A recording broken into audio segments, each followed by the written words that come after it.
In this video, I'm going to give you the answer for this question. The question is, the Freedom Trail winds through what American city? Well, I'll give you the answer for this question. The correct answer for the question is Boston, Massachusetts. So that is the answer for the question.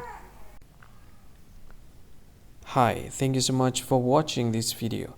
If you find this video is very useful, you can help this channel to grow by subscribing this channel. Please this subscribe button and don't forget to like this video. And if you find this video is not really good, or you don't really like this video, or you kind of feel that it's a little bit offensive or something like that, you can click this one, dislike button. You can do that anyway. And if you want to share this video with your friend, you can share it by clicking this share button, and you can share it to any social media that you wish that is currently available at this time, like Facebook, Twitter, LinkedIn, and many others, right?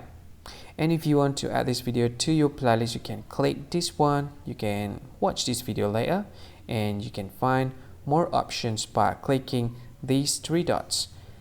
And yeah, don't forget to subscribe. I think that's all of it. Thank you so much for watching this video, and see you again in another video.